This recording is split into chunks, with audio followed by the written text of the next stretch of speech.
Precious cornerstone, sure foundation, you are faithful to the end. We are waiting on you, Jesus. We believe you're all to us. Only Son of God, sent from heaven, holy mercy at the cross. You are everything, you're the promise. Jesus, you are all to us. Let the glory of your name be the passion of the church. Let the righteousness of God be a holy flame that burns. Let the saving love of Christ be the measure of our lives. We believe you're all to us. When this passing world is over, we will see you face to face, and forever we will worship Jesus. You are all to us. Let the glory of your name be the passion of the church. Let the righteousness of God be a holy flame that burns. Let the saving love of Christ be the measure of our lives. We believe you're all to us. You're all to us. You're all to us. You're all to us. Jesus, you are all to us. Let the glory of your name be the passion of the church. Let the righteousness of God be a holy flame that burns. Let the saving love of Christ be the measure of our lives. We believe you're all to us. We believe you're all to us.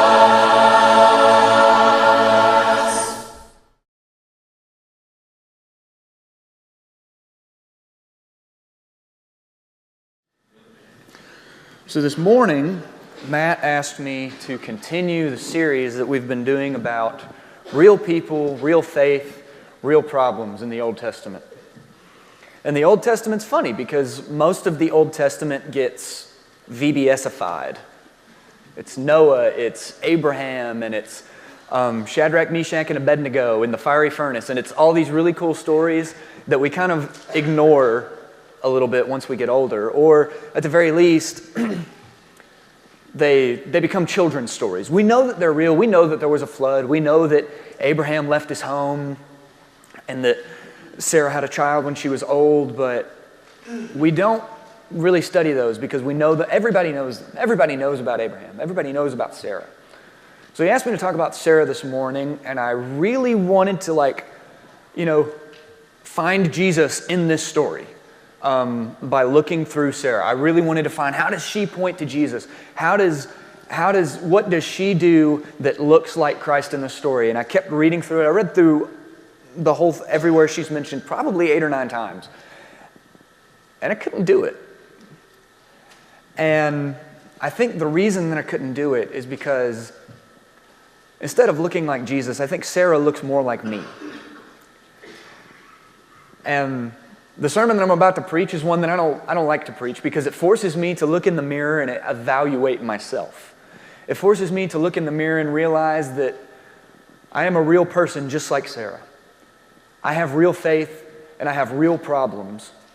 And sometimes my faith doesn't look like Jesus. Sometimes my real faith is more realistic faith. It's faith that isn't always where it should be. It's faith that tries to take things into my own hands. It's faith that even though I know I should trust God, I still don't know what He's going to do, so I'm going to try and do what I think I should do. And to kind of show you what I mean, let's walk through this story first. So we first meet Sarah at the end of Genesis 11, along with Abraham and Lot and their family. This is when God says, this is Abraham, this is the one who I'm going to make my promise to. And at the beginning of Genesis 12, there's the call of Abraham. Now the Lord said to Abram, go from your country, from your kindred and your father's house to the land that I will show you. I'll make you a great nation, and I will bless you, and I will make your name great, so that you will be a blessing. I'll bless those who bless you, dishonor those who and them who dishonor you I will curse, and in you all families of the earth shall be blessed. Now this is the start, really in my opinion, Genesis chapter 12 here is the start of the narrative of the Bible. The first 11 chapters are setting up. It's explaining how did humanity get here? How did humanity fall? Why do we need what we're going to do? How did the earth get set up? And then we meet Abraham, and the narrative part of the Bible is going to begin.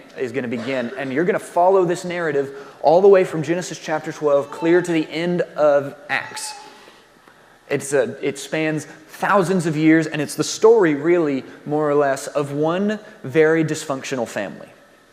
It is the story of family members who fight, even to the point of killing each other. It is the story of family members who lie to each other. They steal from each other. One big family that starts with one man and his wife Abraham, and it grows and it grows and it grows over the years, all so that Jesus can come and bring everybody into that family. And this is where we meet Sarah when she follows her husband Abraham out of the land of his fathers to a land that God is going to show him. And I think that this is a moment where even though we don't read it, even though we don't see it, I think that this is one of those moments where we see Sarah having a lot of faith to follow her husband, to know that she is serving a God alongside of her husband that is going to take them somewhere even better than where they are right then. Because even at this point, I think Sarah and Abraham know that they're serving a God of better things. And we're going to come back to that idea as we go on. But she follows Abraham out of this land with Lot to Canaan. And then over the course of the next actually at the end of this chapter, I'm skipping a part. At the end of chapter 12, like the last half, is when they end up in Egypt. And Abraham is afraid of his wife being taken away from him, so he devises this grand master plan to tell everybody that she is his sister. I don't get that, so I'm not going to talk about that because it happens twice in the story. His grand idea, even though it works so poorly here in Egypt and it ends up putting a curse on Pharaoh's household, and he does lose his wife in the process either way, he does it again later. But we don't hear Sarah mentioned after Genesis 12 again until Genesis 16. In the course of that, there is Lot and Abraham separate. Lot pitches his tent towards Sodom, and they go their separate ways. But Genesis 16 is where we read the story of Hagar being the maidservant of Sarah, being given to Abraham. And this is the part where the real faith becomes realistic faith. Because Sarah knows that God has made her husband a promise. Sarah knows that God has said, you're going to have a son in your old age, and that son is going to bless the earth. Through that son, you're going to become a great nation. There's great things on the horizon for your descendants, Abraham. That's what God has told him. And Sarah, like any good wife, wants that for her husband. I think any good spouse would want the best for the person that they're married to. That's one of the things that I talk about with my fiancée Natalie all the time. Like, we want each other to achieve everything that we want in life.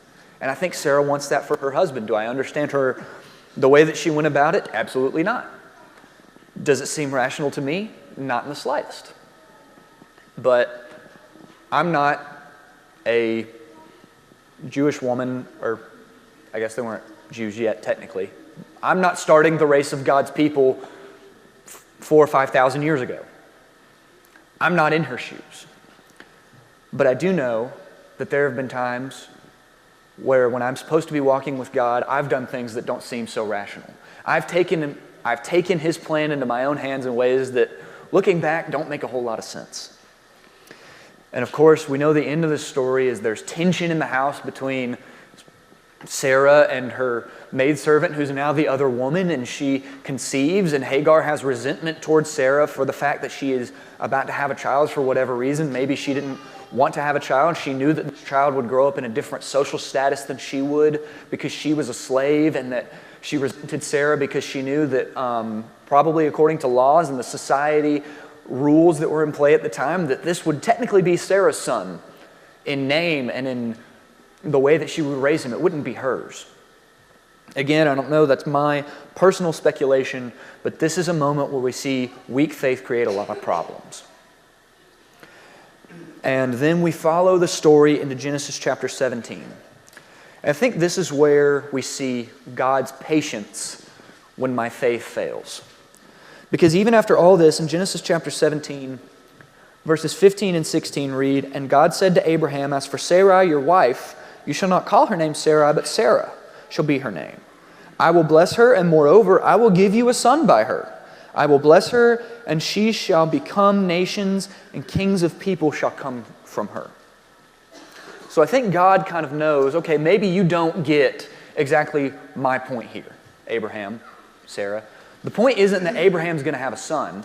The point is that within this family, one man, one woman for life that I appointed from the beginning of time, the whole world is going to be blessed. I'm not putting it on you to make sure that you have the son, God says. Don't worry about that. I'm going to take care of that. And so he brings Sarah into the promise by name. The same promise that he makes to Abraham, Isaac, and Jacob is the same thing that he promises through Abraham to Sarah. Right? I will bless her. Moreover, I will give you a son by her. That was the first promise to Abraham, that he would have a son. She shall become nations. That's inferring the land promise. Nations have to have places to settle. So she's being promised this land as well. And kings of people shall come from her. Through her, all the nations of the earth are going to be blessed. She's promised to be in the lineage of Jesus Christ here. Of course, in the 21st century, we know all of that because we get to look back. But Abraham goes on and says, God, I don't understand. Why can't my son Ishmael live before you? And God says, I'm going to take care of Ishmael. Don't worry. But this is my plan. This is what I want for you. And so then in Genesis 18, there's just a column over in my Bible. There's this conversation that's happening between God and or some angels. It's kind of difficult for me. It was kind of difficult for me to figure out exactly what's going on, but suffice it to say, there are people who, if it not God in the flesh, not in the flesh, but representing himself on earth talking to Abraham, at the very least, God is speaking through people who represent him to Abraham. And there is a conversation happening in Abraham's house. The Lord is there in some way. God is sitting at the table with Abraham, and they're talking, and Sarah's listening. They said to him, Genesis 18, verse 9, they said to him, where is Sarah, your wife?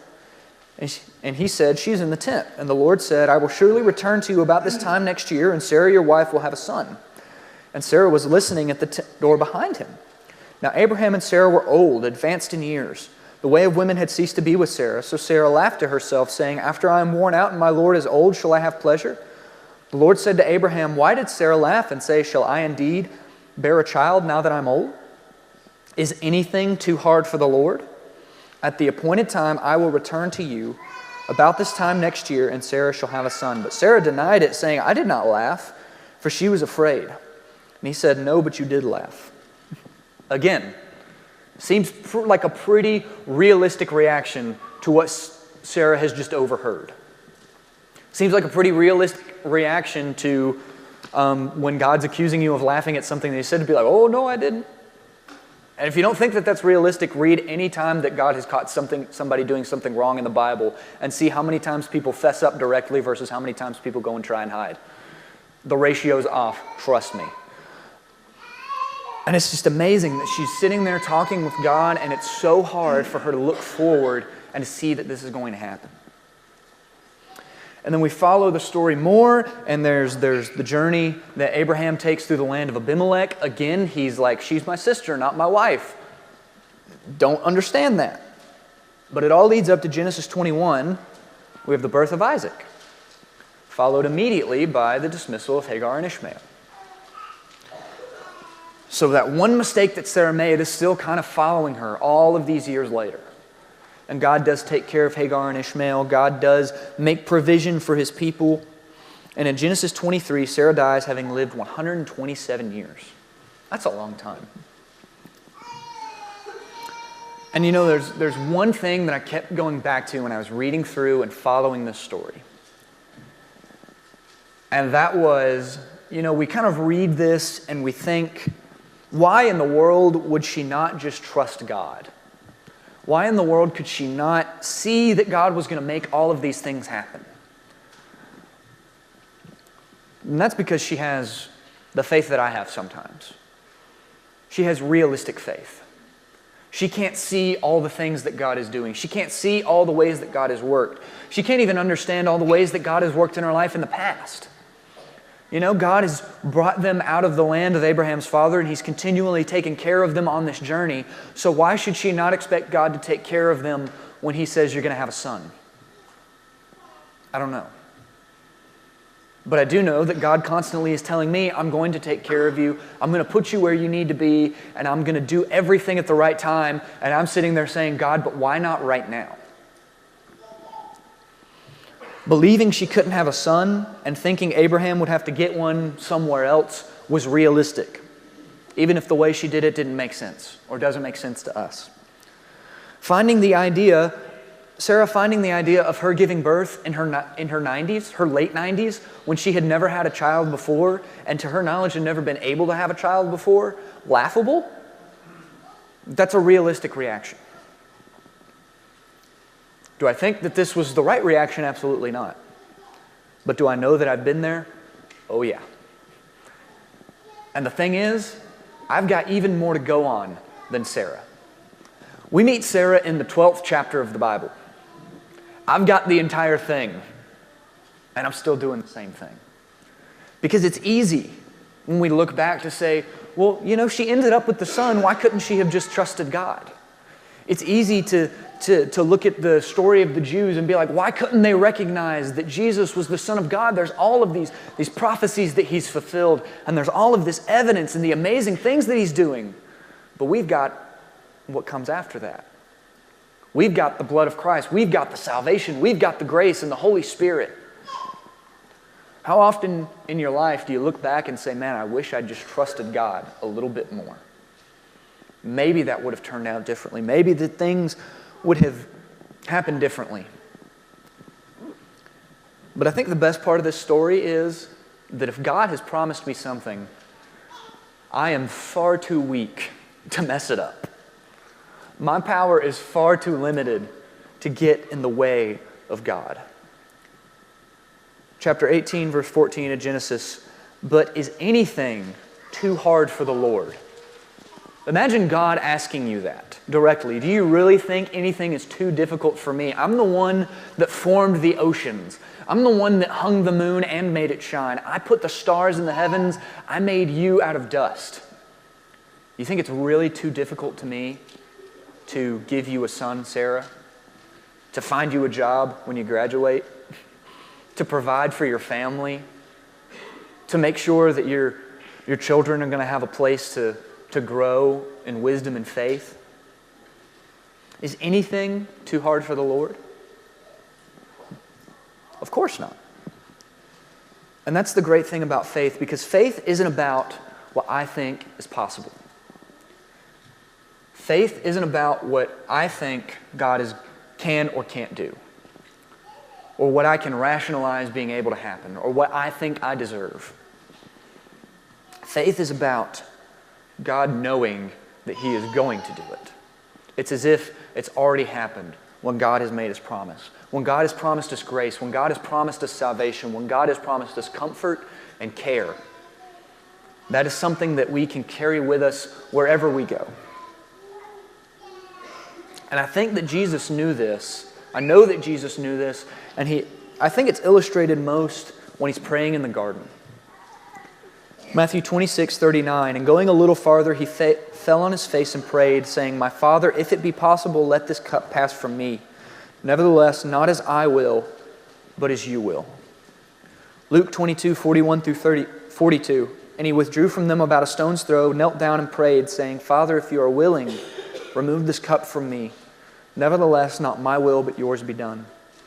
Mark 14:36, and he said, "Abba, Father, all things are possible for you. Remove this cup from me.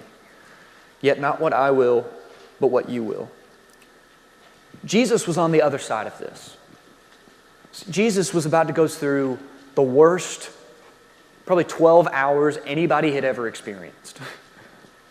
He was about to go through something incredibly painful. He was about to die. He knew exactly what was coming. And yet, he had the faith to say, whatever happens is what God wants to happen.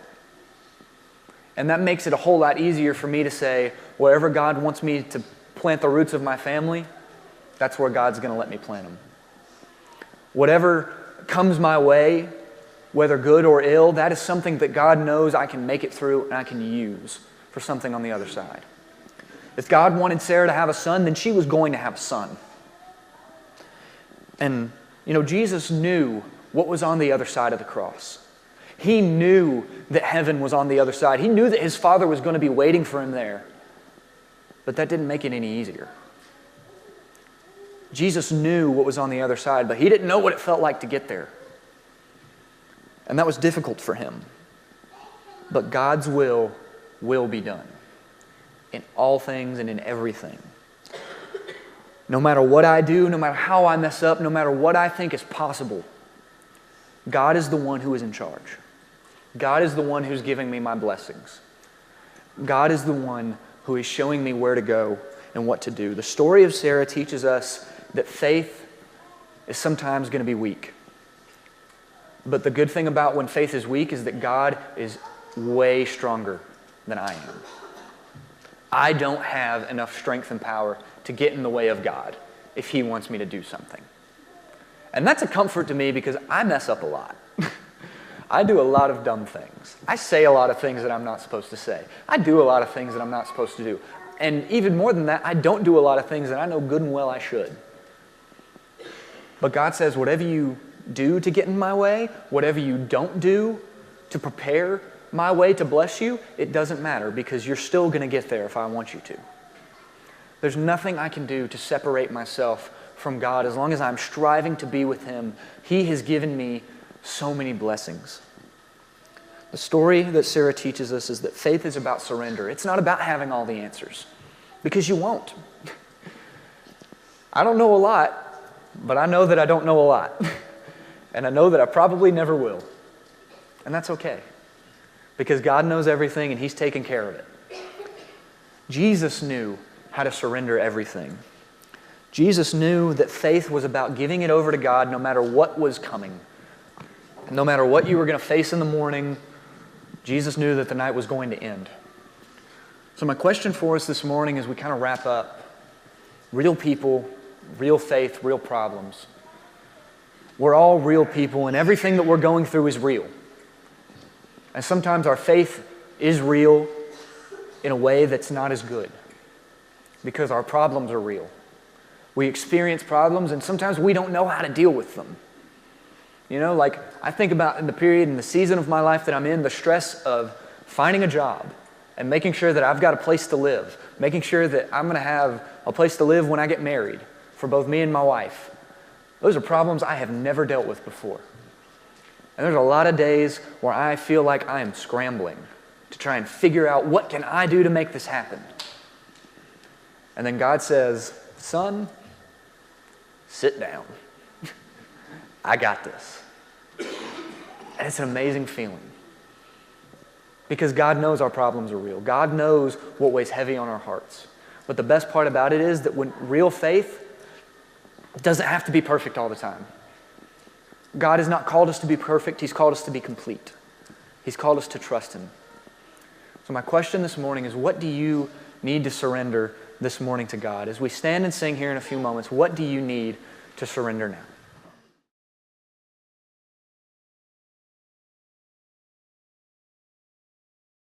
In 3,